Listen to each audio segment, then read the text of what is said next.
Estudiaremos ahora a la estática. Gracias a la estática nosotros podremos conocer cuáles son las condiciones que tiene que cumplir un cuerpo o un sistema para permanecer en equilibrio o reposo. Diremos que un cuerpo está en reposo cuando su posición no cambia en el tiempo respecto de un observador. Comencemos notando la diferencia entre cuerpo y sistema. Un cuerpo, por ejemplo, un bloque apoyado en el piso, objeto individual, cuerpo. Mostramos aquí un bloque y un bloquecito. Objeto, objeto. Dos objetos mínimamente conforman un sistema. Una esfera apoyada en dos soportes, objeto individual, cuerpo. Mostramos aquí un conjunto de poleas soportando un bloque. Sistema, poleas, bloque. Aquí decimos que hay un contacto entre los cuerpos. Se dice que están interactuando. Está interactuando el bloque con el suelo. Está interactuando el bloque con el suelo y el bloque con el bloquecito. Interacción. Producto de las interacciones surgen las fuerzas. Introducimos entonces un nuevo concepto, la fuerza. La fuerza es aquella magnitud física vectorial que surge producto de interacciones. En este capítulo los vectores son claves. Es importante conocerlos, saber todo acerca de los vectores, y para eso te estoy dejando aquí en la descripción del video y en las etiquetas link correspondiente al capítulo de vectores para que lo revises cuando gustes. ¿Correcto? Entonces continuamos. Hablamos de una interacción de contacto, pero no solamente existen interacciones de contacto, también existen interacciones a distancia. El ejemplo más típico de una interacción a distancia es entre el Sol y la Tierra. La interacción que existe, por ejemplo, entre el Sol y la Tierra, o también entre la Tierra y la Luna. Un ejemplo más también acerca de una interacción a distancia es, por ejemplo, alguno de ustedes ha tenido la oportunidad de jugar con un par de imanes y cuando están dispuestos de una forma, estos se atraen, y si cambian la disposición de ellos, hay un rechazo, no se pueden juntar. Existe una fuerza ahí que impide que estos se junten. Entonces hay un rechazo, una repulsión, hay una interacción a distancia. Este es un ejemplo de interacción a distancia, ¿correcto? Hablemos ahora del principio de acción y reacción que corresponde a la tercera ley de Newton. ¿Qué nos dice este principio? Nos dice que si nosotros aplicamos una fuerza de acción sobre un cuerpo, obtendremos una fuerza de reacción del cuerpo sobre el objeto que lo aplica, del mismo valor pero en sentido contrario. Un ejemplo que muestro a continuación es cuando damos un golpe a un saco de boxear. Estamos ejerciendo una fuerza de acción sobre el saco de boxear, fuerza de acción, y a cambio tenemos una fuerza de reacción del mismo valor pero en sentido contrario. Lo denotamos de esta forma. Decimos que la fuerza de acción o la fuerza de reacción tiene el mismo valor que la fuerza de acción, pero con el sentido contrario. Este menos solamente significa que está en sentido contrario, ¿correcto? Entonces, podemos decir que si el puño golpea el saco golpea el puño. Esto nos dice el principio de acción y reacción, ¿correcto? Pasemos ahora a estudiar las fuerzas más usuales que vemos en este capítulo, ¿correcto? Quiero comenzar mencionando la fuerza de tensión. La fuerza de tensión representada generalmente con la letra T. ¿Qué es la fuerza de tensión? ¿Dónde ocurre o dónde se da la fuerza de tensión? La fuerza de tensión se da en las cuerdas, ¿correcto? Por aquí tengo una cuerdita. Tengo una cuerdita, entonces, para esquematizar más o menos lo que está aquí en el ejemplo, ¿cuándo se origina una fuerza de tensión? No cuando la cuerda está de esta forma. Solamente se origina una fuerza de tensión cuando la cuerda está totalmente estirada, ¿correcto? Se muestra aquí una cuerda sujetando a un bloque, apoyada o amarrada al techo, ¿correcto? Entonces, en este momento la cuerda está totalmente tensionada, ¿correcto? Vamos a hacer aquí un experimento improvisado. A ver si nos sale nuestro experimento. Voy a sujetar este marcador, correcto, con esta cuerdita para tratar de representar lo que estoy mostrando a continuación, ¿correcto? Tenemos aquí la cuerda que sujeta a este marcador. La cuerda está totalmente estirada, entonces nosotros tenemos que averiguar o tratar de entender qué está pasando en cada punto de la cuerda. ¿Qué está pasando en cada punto de la cuerda? Entonces, para eso tenemos que representar o realizar una separación imaginaria. ¿Cómo lo hacemos? Imaginemos que nosotros hacemos un corte aquí, cortamos la cuerda.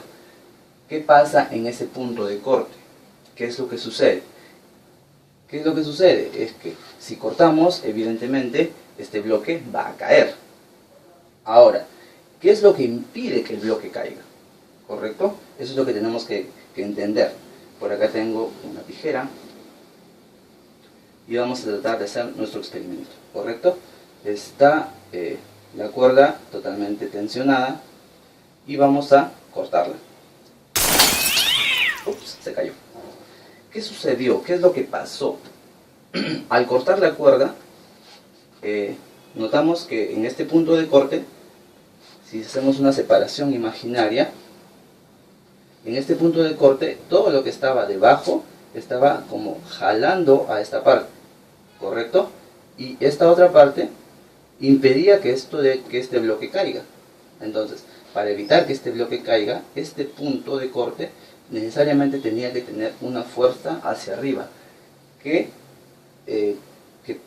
impedía que este bloque caiga. Entonces, esta fuerza para que este bloque se mantenga aquí es como que si este punto estuviera actuando aquí una fuerza, que es la fuerza de tensión, hacia arriba. ¿Para qué? Para que no caiga, ¿correcto?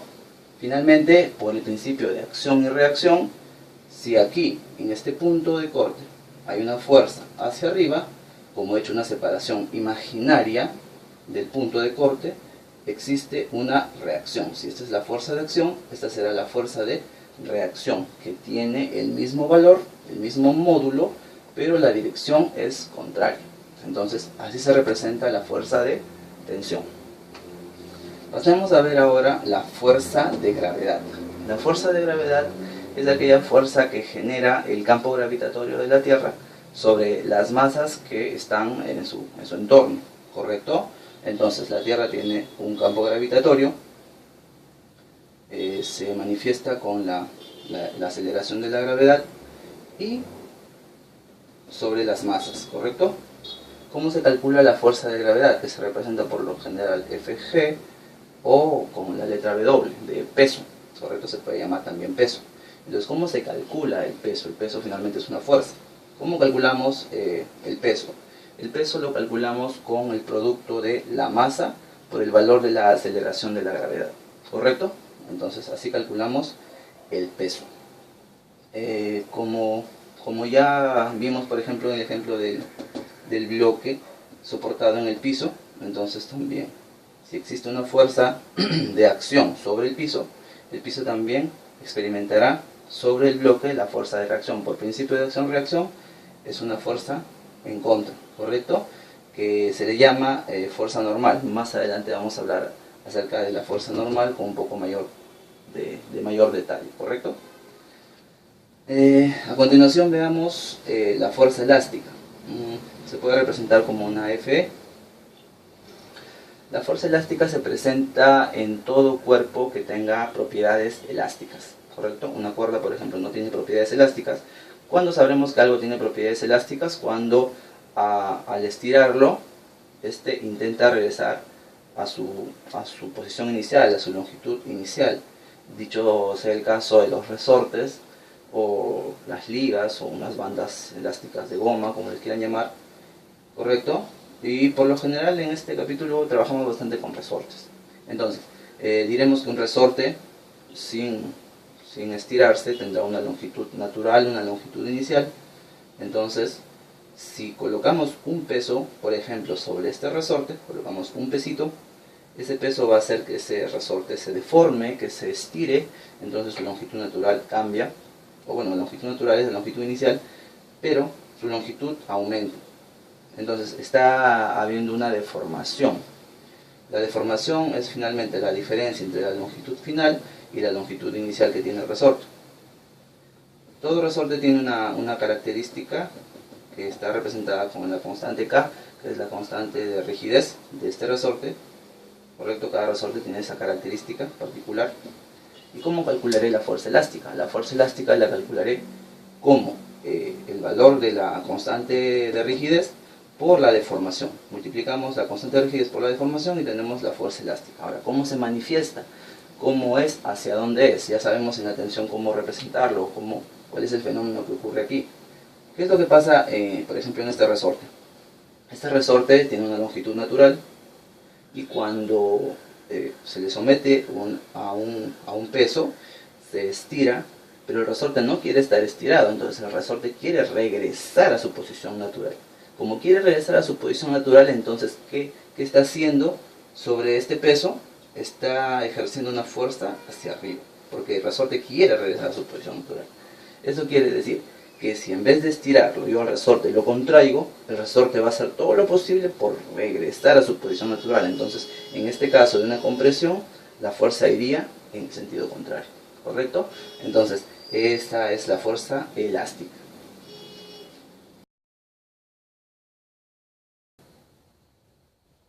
Bien, y para terminar de estudiar los conceptos básicos que corresponden a la estática, vamos a continuar estudiando la fuerza de rozamiento. La fuerza de rozamiento, esta fuerza nos faltaba analizar, ¿correcto? Dicho sea de paso, la fuerza de rozamiento es una fuerza muy importante y está presente en nuestro día a día. Definitivamente, gracias a la fuerza de rozamiento, nosotros podemos realizar nuestra vida diaria con total normalidad. Si no existiera la fuerza de rozamiento, vaya problema. Por ejemplo, no podríamos realizar una actividad tan sencilla como sostener un vaso para tomar un poco de agua. Simplemente al sostener el vaso se resbalaría.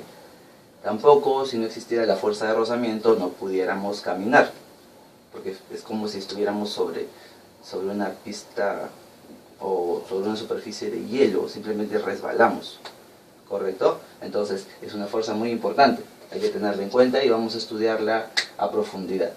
La fuerza de rozamiento se origina debido a las asperezas, a la rugosidad, a que ningún material es totalmente liso. Quiere decir que siempre hay una oposición al deslizamiento. Gráficamente lo podemos representar de esta manera. Tenemos aquí un bloque sobre un plano inclinado. El bloque no se mueve, está en reposo, ¿correcto? Y si hacemos un acercamiento, ponemos una lupita ahí, un aumento de esta zona de contacto entre la superficie y el bloque, vamos a darnos cuenta de una cosa. Hacemos un aumento en esta zona y la parte roja corresponde al material, al bloque, y la parte que está aquí de color verde corresponde al suelo. Notamos en ese aumento que el nivel de aspereza de las superficies de contacto entre el bloque y el suelo es grande, es tal que hay una especie de engranaje ahí que no permite que deslice y eso hace que se mantenga quieto, que no se mueva. Finalmente, aquí hablamos de un rozamiento estático. Rozamiento estático porque no se mueve. Al coeficiente de rozamiento estático, este se llama coeficiente de rozamiento, representado por la letra griega mu, así como hacen las vacas. No tanto, no tan así. Ok, exactamente. El coeficiente de rozamiento me indica o me mide el grado de aspereza, de rugosidad que existe entre las superficies. Entonces, si hay un mayor grado de aspereza, habrá un mayor coeficiente de rozamiento. Entonces, hablamos de un coeficiente de rozamiento estático cuando está quieto, no se mueve. Por otro lado, si tenemos al bloque en el plano inclinado y este tiene movimiento, en otras palabras, está deslizando, a pesar que haya rugosidades, quiere decir que estas son tal que no se oponen totalmente al movimiento. De alguna manera, el nivel de rugosidad, de aspereza entre las dos superficies ha disminuido, ¿correcto? Es menor. Aquí se nota claramente que hay un menor nivel de aspereza. Esto significa que hay una fuerza de rozamiento que tiene un menor valor. Aquí hablamos de un mayor coeficiente de rozamiento, tendrá que haber una fuerza de rozamiento mayor. Entonces, la fuerza de rozamiento es aquella fuerza que se debe cuando existen asperezas entre las superficies, y finalmente, a mayor grado de aspereza habrá una mayor fuerza de rozamiento, una mayor fuerza de oposición al movimiento. Entonces, claramente podemos notar aquí que el coeficiente de rozamiento estático tiene que ser mucho mayor al coeficiente de rozamiento cinético. Quiere decir que aquí hay un mayor nivel de aspereza, de rugosidad, que aquí cuando se está moviendo. ¿Correcto? A eso se refiere el coeficiente de rozamiento. Entonces siempre vamos a ver en los problemas, en los datos que tengamos, nos van a dar dos valores del coeficiente de rozamiento, y ya sabemos que el mayor valor corresponde al rozamiento estático. ¿Correcto?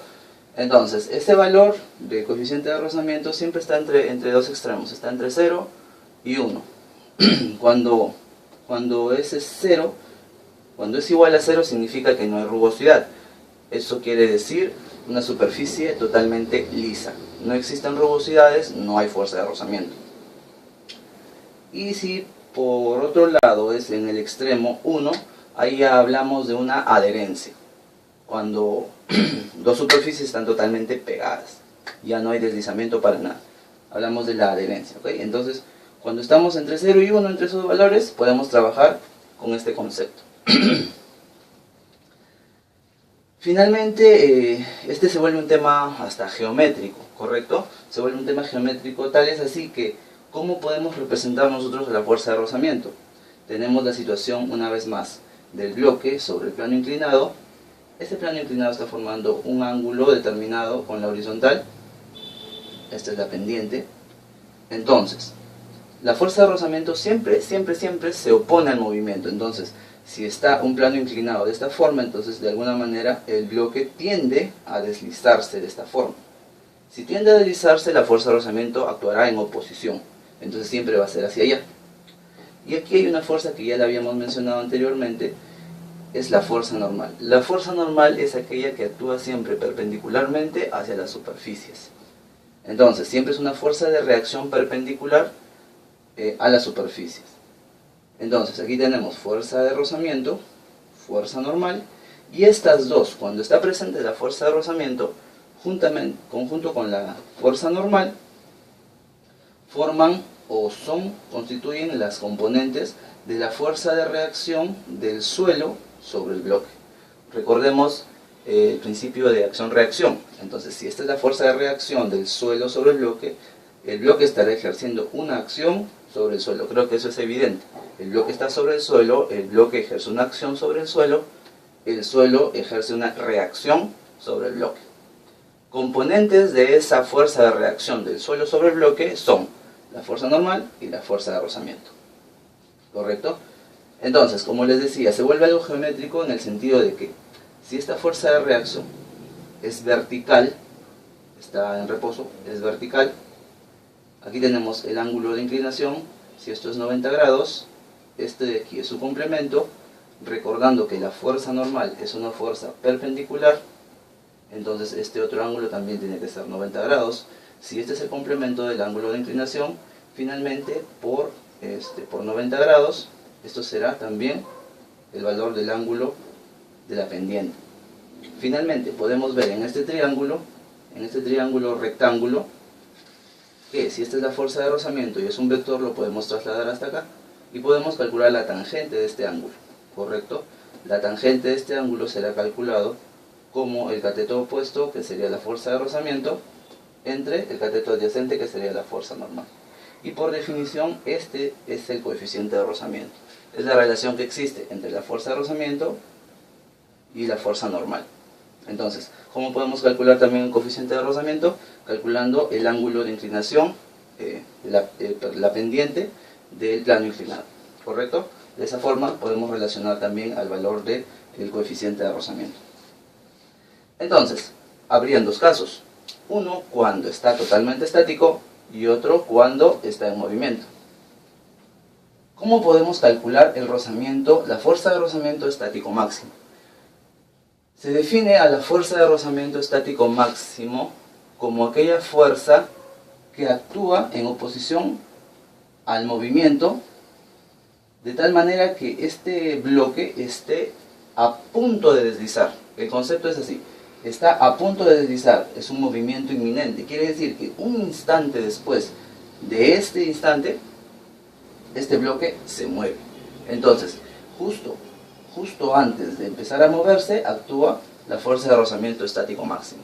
¿Y cómo se calcula la fuerza de rozamiento estático máximo? El coeficiente de rozamiento estático por la fuerza normal. Entonces, solamente existirá rozamiento estático máximo cuando el bloque esté a punto de deslizar. Eso más o menos lo puedo ejemplificar de alguna manera. Vamos a hacer también otro pequeño experimento por aquí. Esto me va a representar al bloquecito. Entonces, si lo coloco sobre una superficie,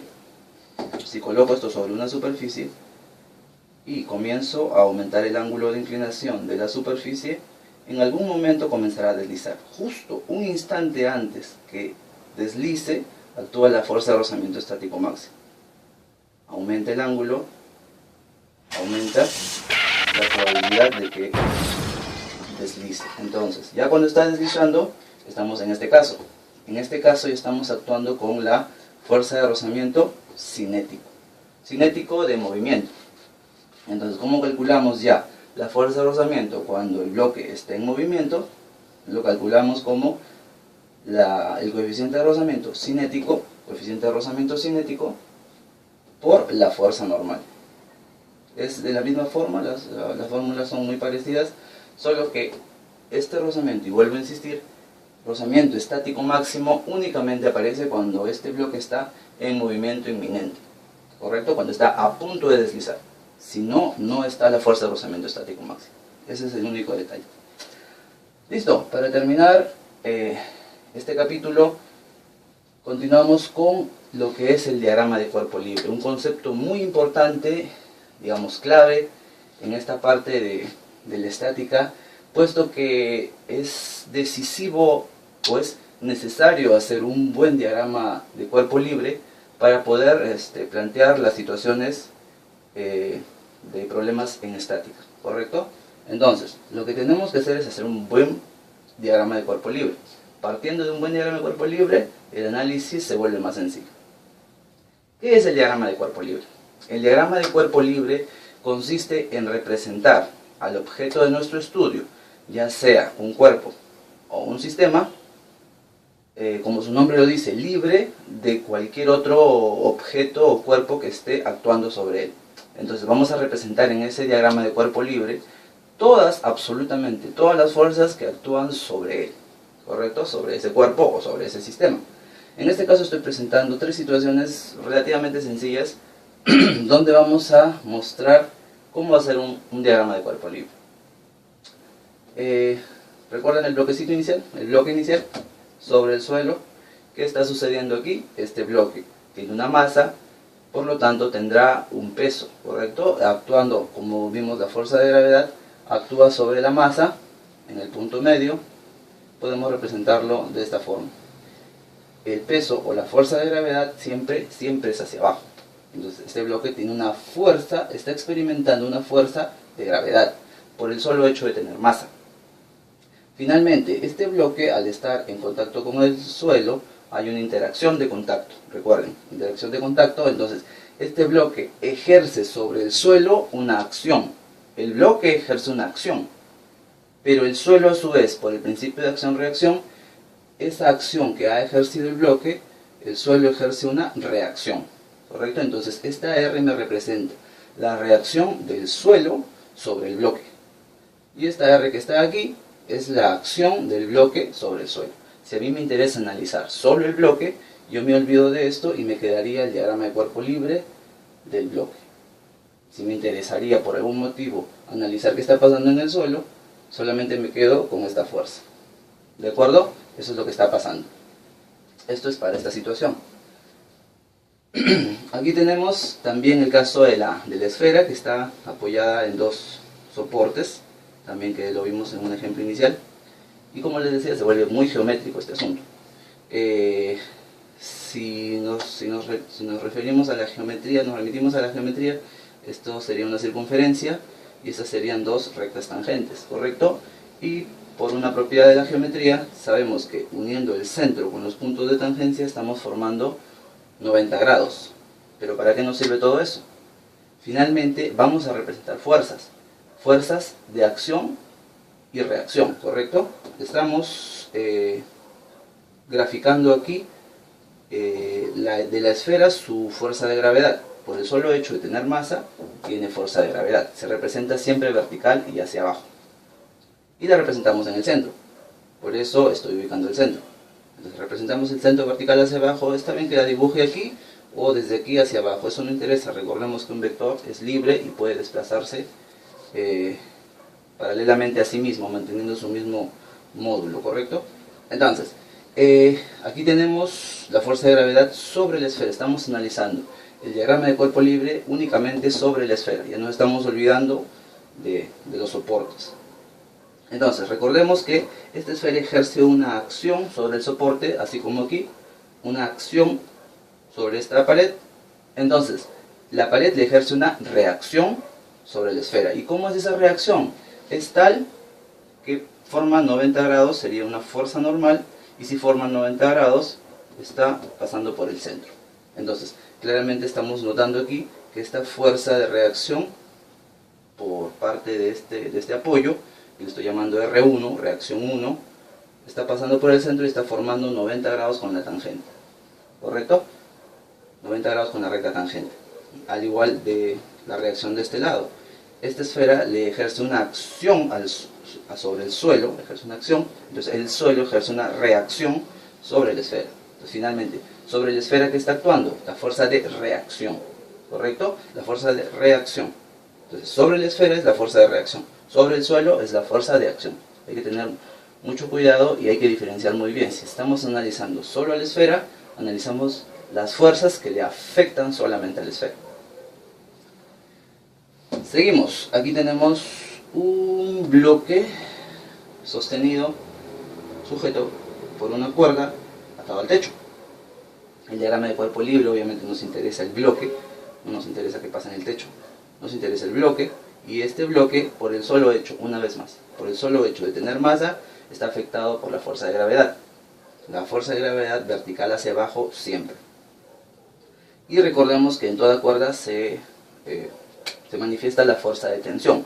La fuerza de tensión siempre, recordemos lo que hicimos anteriormente con un corte imaginario, que es lo que está haciendo esta fuerza que le hace a este bloque, está sosteniéndolo, no permite que caiga, y si no permite que caiga tiene que ser hacia arriba, porque una fuerza hacia arriba hace que esto no caiga, ¿de acuerdo? Entonces la fuerza de tensión sobre el bloque está graficada de esta forma, hacia arriba. Entonces quiere decir que esta cuerda es como si estuviera jalando el bloque para que no se caiga, ¿correcto?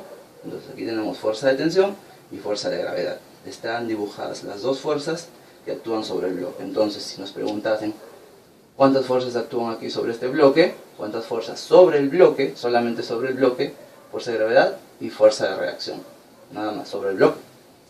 Sobre la esferita, ¿cuántas fuerzas actúan? La fuerza de gravedad, una reacción 1 y una reacción 2, 3 fuerzas. Y sobre este bloque actúan dos fuerzas, ¿correcto? La fuerza de tensión hacia arriba y la fuerza de gravedad hacia abajo.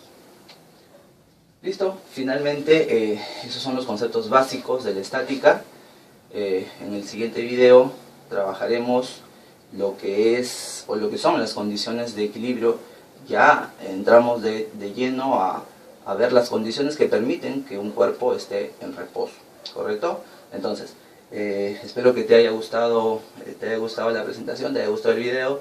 Agradecería mucho tu like si te gusta el video, si te parece que a alguien de tus conocidos le puede servir, puedes compartirlo sin ningún problema, y agradecería también que te suscribas al canal para que estés pendiente de las nuevas los nuevos aportes, de los nuevos contenidos que vaya subiendo. ¿Ok? Por mi parte eso sería todo por el día de hoy. Muchísimas gracias, nos vemos hasta la próxima.